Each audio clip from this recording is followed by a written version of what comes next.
Welcome to the post-June 1st experience here on Locked On Dolphins. Where do the Dolphins now rank in salary cap? What can they spend the money on? And who is still on the market? An updated snapshot here today on the show.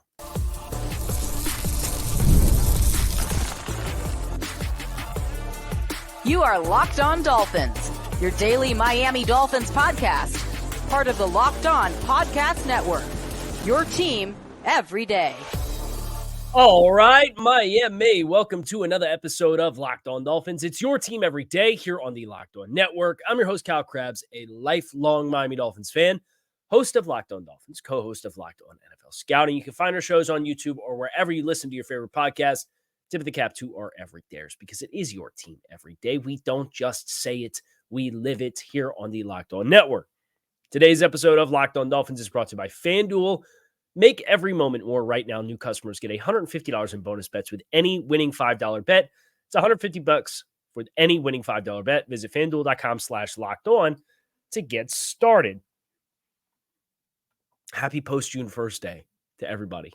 That was technically yesterday, but we don't do shows on Sunday unless there's breaking news. Post-June 1st, dollars have hit the Dolphins salary cap space. Xavien Howard, that cut has been processed. They open up $18.5 million in space. As a result, they take on $7 million in change in dead cap this offseason, but that's versus a $25 million cap hit for Xavien Howard, so that's where the savings come into play. And then they will also absorb a $15 million and change dead cap hit for 2025, but that's a story for 12 months from now and 8 months from now. The Dolphins at this stage suddenly find themselves in a very healthy position. Overthecap.com has them before signing their rookie class with $18.8 million in cap space. It's somewhere between, depending on where you look, and if you do it yourself, $19 and $18 million in cap space. That is good for middle of the road in the entire league. As a matter of fact, I would go so far as to say there are more teams in the league that have less cap space than there are that have more cap space for the Dolphins. They're right at 15, 16 in the league. Teams that they're in front of at this stage: Pittsburgh, Kansas City, Minnesota, and that's before the Justin Jefferson deal just hit. Cleveland, Dallas, Buffalo, who got $10 million of their own from Tre'Davious White, Tampa Bay, LA Rams, Denver Broncos, Atlanta Falcons, New York Jets, Carolina Panthers, Baltimore Ravens, New Orleans Saints, Seattle Seahawks, New York Giants. Teams that are listed as behind the Dolphins right now in salary cap space. Now, the Dolphins know they're going to need to spend some of this money on some things. They're going to need to spend some on their rookie class. They're going to need to spend some on injuries throughout the course of the season. But they're also going to have an opportunity here to spend some dollars. They don't have the endless supply. The New England Patriots still have the league's number one salary cap space. They have over $46 million in cap space. And part of the reason why is New England, we talked about on Friday, it's not AFC East Trash Talk Day. It's kind of a hard sales pitch for New England right now. They came into this offseason with the most salary cap space of any team in the league. And they went hard after a bunch of wide receivers, and they were like, no thanks. Because they've seen what that offense looks like the last 2 years. It's been a dumpster fire offensively. And obviously there's new head coach from within the system, but a new head coach, new offensive play caller in Alex Van Pelt, rookie quarterback in Drake May. His performance maybe jumpstarts that for New England, but I would expect the Patriots, as long as they're in the current state of affairs that they are, they're going to frequently have a lot of salary cap space. That's because teams like that are going to have a really hard time with a sales pitch, getting somebody on board to come play for the Patriots. Case in point, the team that picked number 2 overall, the Washington Commanders, they're second in salary cap space. They have 43. Arizona's fourth. They have 35. These are some tough teams. Now, there's some other teams that are in much healthier position from a competitive standpoint, like Detroit has a ton of cap space. The Packers and Eagles have over $25 million in cap space. San Francisco has over $25 million in cap space. Each individual team has their own in long-term storylines, and the Dolphins kind of punched their first ticket on that with the Jalen Waddle contract at the end of last week. And that contract, by the way, has already aged quite favorably because Justin Jefferson just came out and got $35 million per season. And that, on average, is $3 million more than the next highest wide receiver contract. But what's interesting about that is in the preparation for all of these signings that the Dolphins are making or are going to make and are happening across the league with resetting the market for players, I'm on a big kick this offseason on percent of cap. Because percent of cap, the analogy I used this morning in talking with Joe Marino on Locked On Scouting, if you have a credit card with a $5,000 limit, hypothetically, and you spend $1,000, okay, that you know what your remaining spending power is, and that there are restrictions that come with how much spending power you do and don't have. The next year, you spend $1,500, so you spend $500 more, but your credit card limit, hypothetically, let's say it's $10,000 instead of $5,000. Which position are you more comfortable with, right? You're naturally going to be more comfortable with the larger remaining spending power that you have at your disposal. Contracts are working the same way. The salary cap is growing at a rate that is faster than the individual markets of all the positions. And that's important context to keep. Justin Jefferson's contract at wide receiver for $35 million a year, the math turns out to be 13.7% of cap. Tyreek Hill's original contract with Miami is still higher than that. Of course, the challenge with that is the cash flow, and that's why Tyreek allegedly, and I think it's pretty safe to say this has happened just based off of what Josh Moser got out of Drew Rosenhaus in the last 24 hours, and I'm going to share that in just a second. There's work that Tyreek's camp and side of things would like to see done to that contract. Very safe to say. Josh Moser, who does excellent work, he has Drew Rosenhaus on with him every week. And he asked Drew Rosenhaus, who is Tyreek Hill's agent, about Tyreek's contract. And I'll paraphrase, but Drew effectively said, it's safe to assume that Drew has had a line of communication with Brandon Shore and Chris Greer about Tyreek's contract. Tyreek has made it clear he would like to finish his career in Miami. And it's safe to assume that the Dolphins camp knows how Tyreek's camp feels about his contract. Okay, Drew didn't really say anything other than I've talked to Chris and Brandon, but you can read between the lines, right? And Tyreek averaging 30, but in reality, you get to 30 by having $45 million in cash owed in the final year of the contract, and none of it is guaranteed. And he's owed less than $20 million in cash this season. We did that show last week as well. It kind of got buried underneath the Jalen Waddle contract extension show. But my solution there, we'll touch on during the next segment, which is how can you spend the money that you have? I mean, $18 million in cap space, it's a lot of money. You can do a lot with $18 million in cap space. You got to do it smart, though. And you got to think long-term and short-term simultaneously. So we'll talk about that next here on this episode of Locked On Dolphins. Make sure you stick with us. How about those Cats, baby? The Florida Panthers on to the Stanley Cup final. They will play the Edmonton Oilers. That was finalized over the course of the weekend. Maybe you want to get in on the action yourself. Get a little Gatos action in your life. FanDuel. It's winner take all time in the NHL with the Stanley Cup final.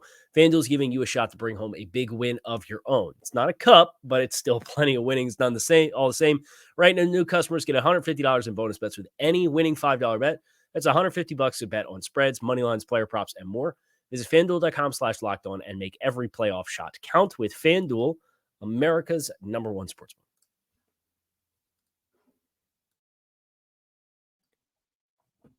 So Miami getting this salary cap space vaunts them from a bottom 3 team in the league in salary cap space to middle of the pack. And there's not really, I mean, there's player cuts that Miami could theoretically take to save more cap space, but that happening at this stage of the offseason is pretty unlikely, especially because they opened up the cap space now. As a reminder, offseason salary cap space is calculated based on your top 51 cap hits. When you cut to active rosters at the beginning of September, you have to then accommodate the extra 2 spots and get to 53. Right now, it's everybody's top 51 players. Right now, according to overthecap.com, Jody Fortson is the 51st player on the Dolphins' offseason roster payroll for the salary cap at $1.025 million. Why do I say that? Because it's important to remember Dolphins haven't signed their rookies to contracts yet. That can now happen at any point. But the question is, which players are going to get added onto the payroll when they sign their rookie contracts? And that is where calculating where the Dolphins salary cap goes from here is helpful perspective. The Dolphins cap or picks at 21, Chop Robinson's projected year one cap hit is $2.72 million. Now, how much of the cap space will he take when he signs that contract? It's 2.72 minus 1.025. It's about one. Chop Robinson's going to cost you about $1.7 million against the cap. The pick at 55, Patrick Paul, that pick will cost you about $200,000 in cap space. So to sign the entire rookie class, Jalen Wright was the next pick. He came at 120 for Miami. His year one cap hit is $985, projected to be $985,000.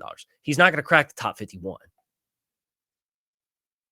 So say all that to say, Miami needs $2 million in cap space to get all their rookies under contract. So now you go from 18 and a half. Let's put it in the middle, 18 and a half. He's about 16 and a half. What can you do with $16.5 million in cap space? You need about $4 to $5 million for your practice squad throughout the course of the season.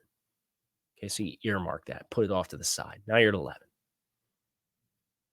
11. Yeah, we'll be conservative and round up on all the numbers. So let's say you need $11 million now, or you have $11 million now. What you can get with $11 million, you could theoretically sign one or two players that are starting caliber players to add to this roster. Do the Dolphins feel compelled to do that? I don't know. I would imagine they're not done. This is a year for competition for them. The Dolphins, from a salary cap perspective, are in a pretty good spot. They have a reasonable amount of dead cap. $29 million in dead cap. $10 million of that is Byron Jones, who was a post-June first cut in 2023. Yeah. Xavien Howard, the first half of the post-June first cut this year. And that's the majority of it. That's $17.5 million. Jerome Baker's less than $5 million. I don't know if you guys saw the update. The Seahawks, who signed Jerome Baker, are not expecting him to partake in any offseason activities until training camp, recovering from wrist procedure and a lower body injury.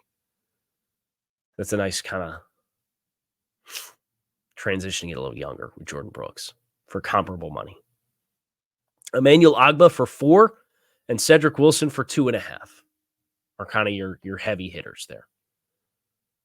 So you contrast that versus some of the other salary cap spots across the league. Denver's got $67.5 million in void money or in dead money. Buffalo has over $60 million in dead money. They're the number 2 team in the league. They got more than twice the dollars in dead dollars is what the Dolphins have this year. I would imagine for the next several seasons, Miami's probably going to carry between $20 and $30 million in dead cap as they phase old contracts in and phase old contracts out and new contracts in. But it's still a year of competition. And if you look at Buffalo and you say, well, they got $61.17 million in dead money, that's the team we're trying to chase down. We do have a little bit more flexibility than them. And for Buffalo, you take their rookie picks and then you take their practice squad dollars. They realistically have less than half of what Miami has. Because if we pare everything down and we know we're going to need this throughout the course of the season, we know we need these for the rookies. We got about $11 to $12 million to work with. Buffalo probably has about $5 million. And that's probably the wiggle room you want to get you through the course of the season for injuries, or if you need to sign somebody in free agency and bring them into the fray, all that kind of stuff.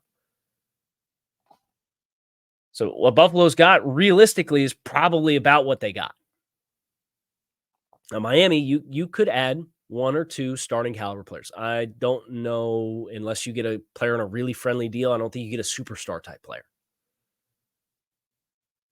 Could you make it fit? Yeah. But then you'd probably have to give that player a new contract unless you're able to do whatever you're going to do with your quarterback, which is one of the other areas that you can spend some of this money. Of course, the Tua Tagovailoa contract with $23 million cap hit. The question that I had asked to me, and I hadn't really considered it this way,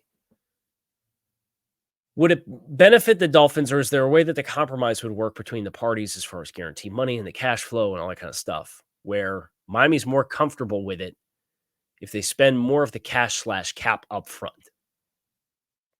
Say, well, you've earned the second contract, but if we want the fluidity long term, we might have to take some more lumps with it now. That's kind of in line with what I would do with the Tyreek Hill contract. Of course, he has 3 years left on his deal. I would move money into today versus leaving it in 2026 and use that as a get by for this year and then kind of reassess Tyreek Hill after this season. But I hadn't really thought about it, because at a $23 million cap hit, what kind of dollars do you need for that cap hit to go up for quarterback Tua Tagovailoa if he gets a second contract? And you're probably talking about a $40 million signing bonus, right? Which is a reasonable signing bonus amongst quarterbacks. Some get the up to $70 million signing bonuses. I don't think you do that. But if you're going to give like crazy money in year one, like Jared Goff's getting like $70-something million in cash this year.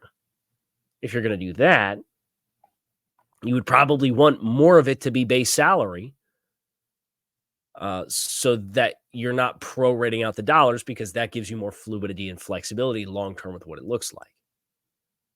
So theoretically, you could do a $40 million signing bonus and give him $20 million in cash this year. And now he's got a $28 million cap hit, because it's 40 divided by 5. 40 goes into 8 million of it, 1/5 in 2024, 2025, 2026, 2027, 2028. Is that 5, 4, 5, 6?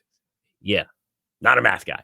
And then the other 20 million in base salary. So he'd get $60 million in cash up front at the front of the deal, to kind of front load the front end of it. And the cap hit would go up $5 million. You could do something like that. Is that the best weaponized way to make the most of this year? I don't think so.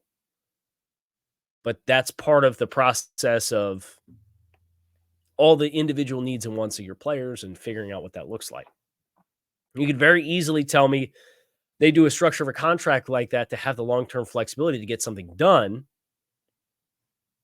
and do it with Tyreek Hill to move money from 2026 to 2024 to put his cash in a little bit more measurable place versus his peers.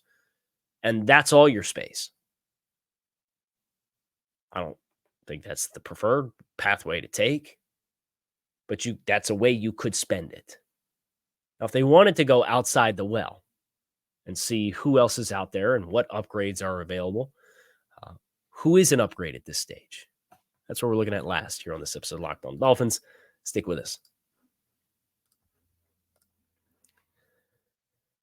Perhaps you would like to go to the Stanley Cup Final, the Florida Panthers playing the Edmonton Oilers, but you're kind of fly by the seat of your pants. If that's the case, Gametime has you covered. With last-minute deals, you could save up to 60% off last-minute tickets for sports, concerts, comedy, theater, and more. They have flash and zone deals to help you save even more on your tickets. And with all-in prices, you can see the total up front. There's no surprises when you put the tickets into your cart and go to check out. With the game time guarantee, you will get a 110% credit of any difference if you find cheaper tickets in the same section and row for less than on Game Time. So take the guesswork out of buying tickets with Game Time. Download the Game Time app, create an account, and use code LOCKEDONNFL for $20 off your first purchase. Terms do apply. Again, create an account and redeem code LOCKEDONNFL, LOCKEDONNFL, for $20 off your first purchase. Download Game Time today. Last-minute tickets with the lowest prices guaranteed.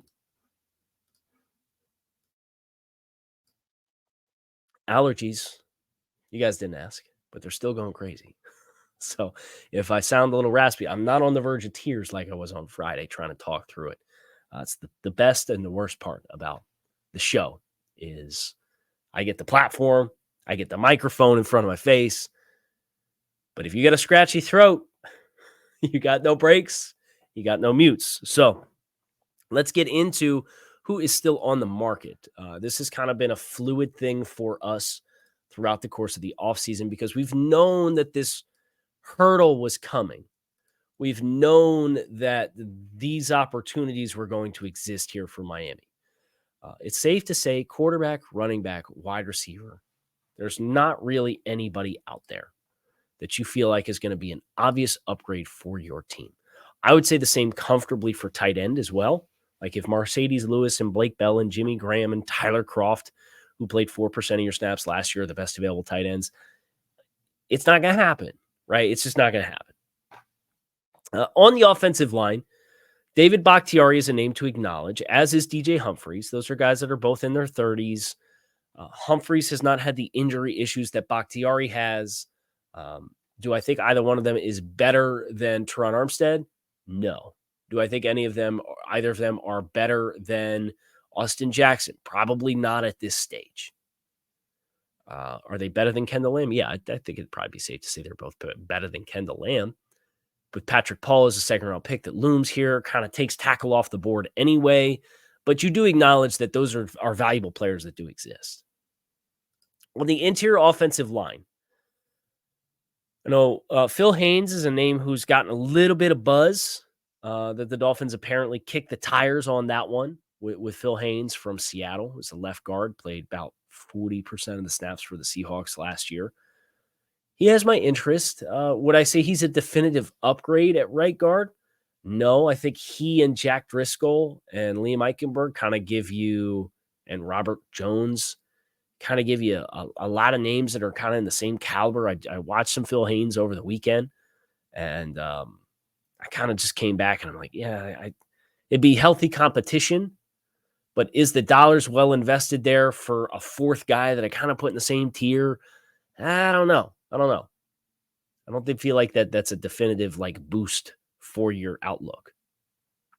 I would say Greg Van Roten, obviously, who we've continued to champion for in this show, is an upgrade. Greg Van Roten played for pennies last year, played for $1.6 million.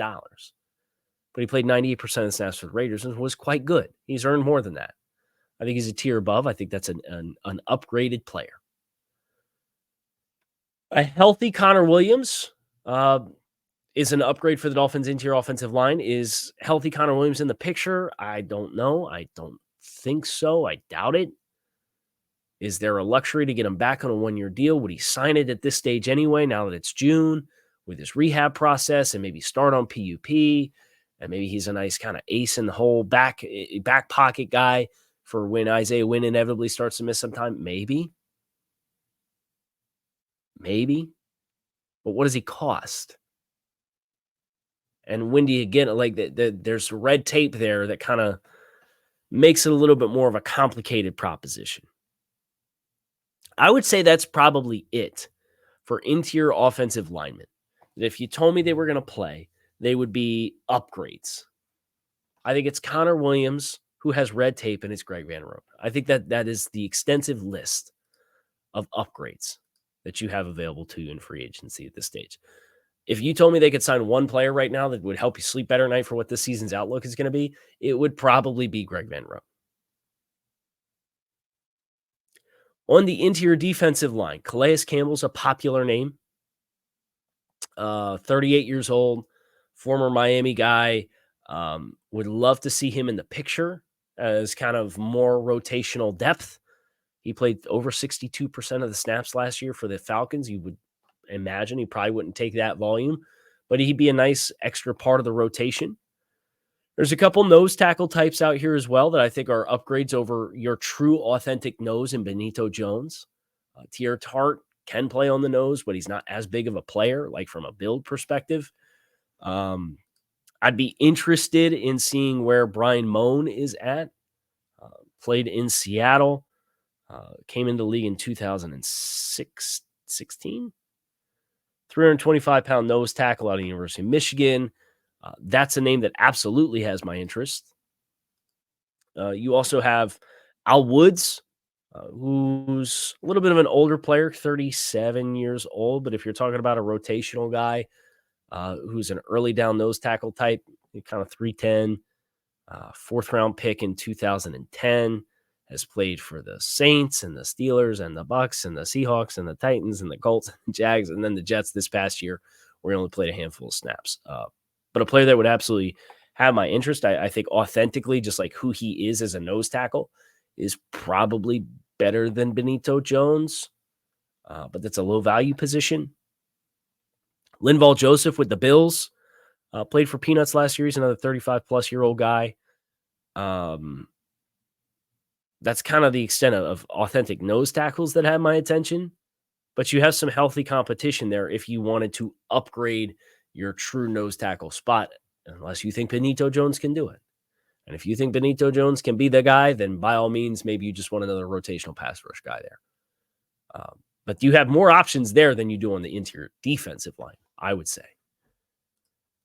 I think on the edge, there's some names to know.